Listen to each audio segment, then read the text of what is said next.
सभी बड़ों को मेरा प्रणाम और सभी छोटों को बहुत सारा प्यार। आज मेरे पिटारे में है शेख चिल्ली की कहानियाँ। उन्हीं में से एक कहानी मैं आज सुना रही हूँ जिसका शीर्षक है कुएं की परियां। शेख चिल्ली बहुत गरीब था। वो एक नंबर का मूर्ख और कामचोर भी था। उसके घर कई कई दिनों तक खाना नहीं बनता था। ये सब देखकर एक दिन शेख चिल्ली की पत्नी को बहुत गुस्सा आया। उसने शेख चिल्ली पर चिल्लाते हुए कहा, मैं इस गरीबी से तंग आ चुकी हूँ। अब मैं इस हालात में नहीं रह सकती। जब तक तुम पैसे कमा कर नहीं लाओगे, मैं तुम्हें घर पर घुसने नहीं दूंगी। इतना कहकर शेख चिल्ली को उसकी पत्नी ने पैसे कमाने के लिए घर से बाहर भेज दिया। साथ ही उसे 4 सूखी रोटियां भी दे दी ताकि रास्ते में भूख लगे तो खा सके।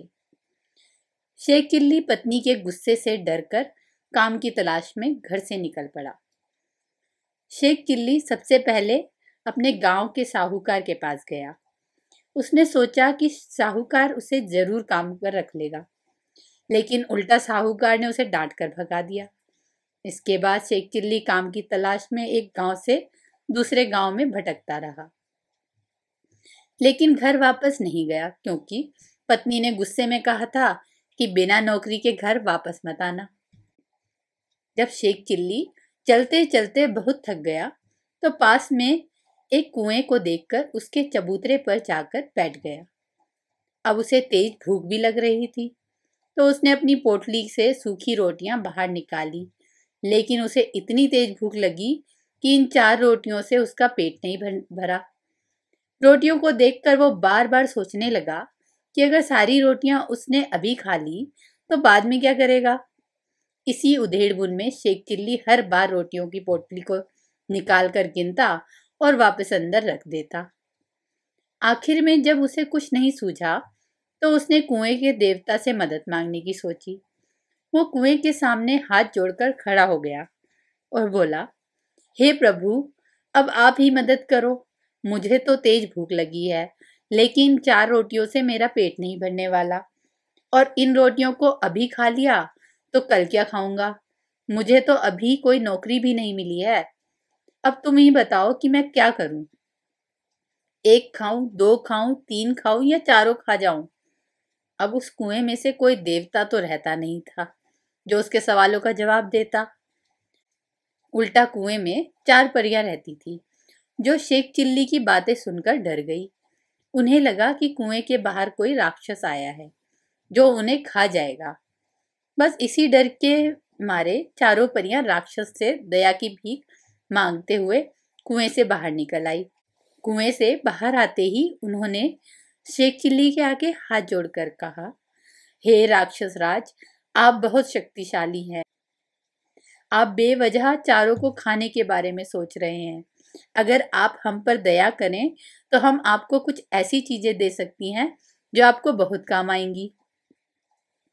परियों को अपने सामने देखकर शेख चिल्ली हैरान रह गया और समझ नहीं आया कि वो परियों से क्या बोले।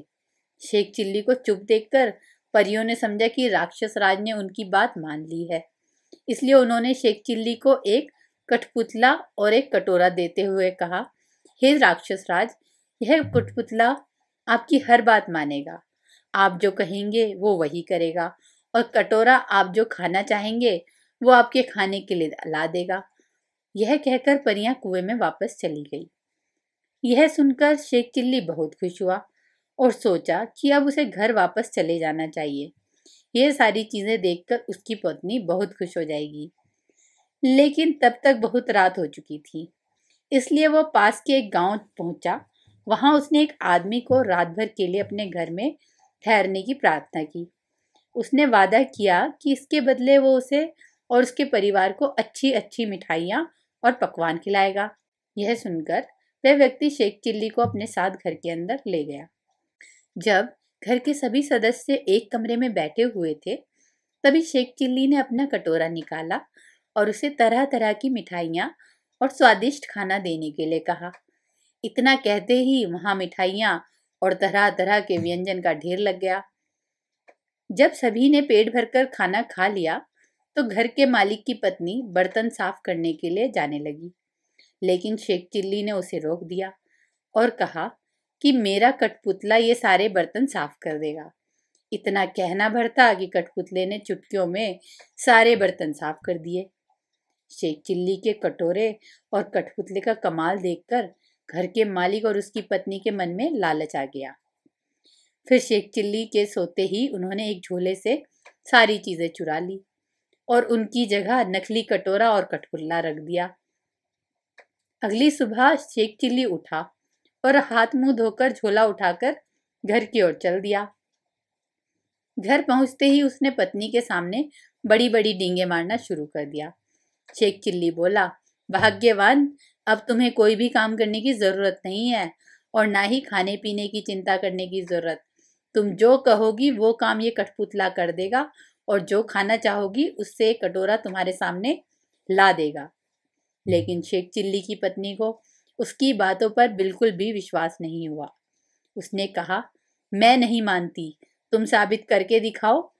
फिर क्या? शेख चिल्ली ने कटोरे और कठपुतले को अपना करतब दिखाने को कहा। लेकिन वो दोनों चीजें तो नकली थी, तो भला अपने जादू कैसे दिखाती? ये देखकर शेख चिल्ली की पत्नी और ज्यादा नाराज हो गई और उसे बहुत डांटा। पत्नी की बात सुनकर शेख चिल्ली उदास हो गया और वापस उसी कुएं के चबूतरे पर जाकर बैठ गया।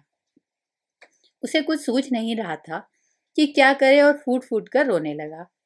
उसके रोने की आवाज सुनकर चारों परियां कुएं से बाहर आ गई और शेख चिल्ली से उसके रोने का कारण पूछा।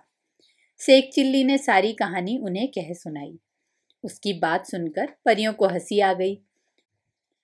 उन्होंने कहा, हमने तो तुम्हें खतरनाक राक्षस समझा था, इसलिए तुम्हें खुश करने के लिए वो करामाती चीजें दी थी, लेकिन तुम तो बहुत ही साधारण इंसान हो।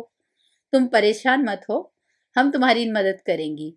हम तुम्हें एक रस्सी और एक डंडा दे रहे हैं। इसे लेकर एक बार फिर उस घर में जाना जिन्होंने तुम्हारी चीजें चुराई थी। इस रस्सी से उन्हें बांध देना और डंडे से खूब पीटना। इसके बाद वो परिवार तुम्हें तुम्हारी चीजें वापस देगा। इतना कहते ही परियां कुएं में वापस चली गई। परियों की बात मानकर शेख चिल्ली फिर उसी घर में गया। उसने घर के मालिक से कहा, इस बार मैं तुम्हें नया जादू दिखाऊंगा। उस आदमी ने लालच में आकर शेख चिल्ली को फिर से अपने घर में रुकने की इजाजत दे दी। घर के अंदर जाकर शेख चिल्ली का आदेश मिलते ही जादुई रस्सी ने घर के मालिक और उसकी पत्नी को बांध दिया और डंडे ने उनका जमकर पिटाई शुरू कर दी। दर्द के मारे दोनों पति पत्नी जोर से चिल्लाने लगे और शेख चिल्ली से माफी मांगने लगे। शेख चिल्ली ने कहा, तुमने मुझे धोखा दिया। तुमने मेरा सामान चुराकर मेरा भरोसा तोड़ा। जब तक तुम मेरी चीजें वापस नहीं करोगे तब तक ये डंडा नहीं रुकेगा। इतना सुनते ही पति पत्नी ने शेख चिल्ली को उसकी चीजें वापस लौटा दी। इसके बाद शेख चिल्ली ने रस्सी और डंडे को रुक जाने का आदेश दिया। दोनों चीजें मिलते ही शेख चिल्ली खुशी खुशी वापस घर लौट गया। शेख चिल्ली को देखकर उसकी पत्नी गुस्से में चिल्लाई, तुम फिर लौट आए? अगर तुम घर के अंदर घुसे तो मैं बेलन से तुम्हारी पिटाई करूंगी। यह सुनकर शेख चिल्ली के मन ही मन रस्सी और डंडे को आदेश दिया कि वो उसकी पत्नी को बांधे और उसकी खूब पिटाई शुरू कर दे। रस्सी और डंडे का कमाल देखकर पत्नी डर गई और शेख चिल्ली से वादा किया कि वो फिर कभी उसके साथ बुरा व्यवहार नहीं करेगी। इसके बाद कहीं जाकर रस्सी और डंडे से उसे छुटकारा मिला। इसके बाद शेख चिल्ली ने जादुई कठपुतले और कटोरे का कमाल दिखाया। कहानी की सीख, हमें कभी किसी के साथ धोखा नहीं करना चाहिए और ना ही लालच करना चाहिए। इसका परिणाम हमेशा बुरा ही होता है।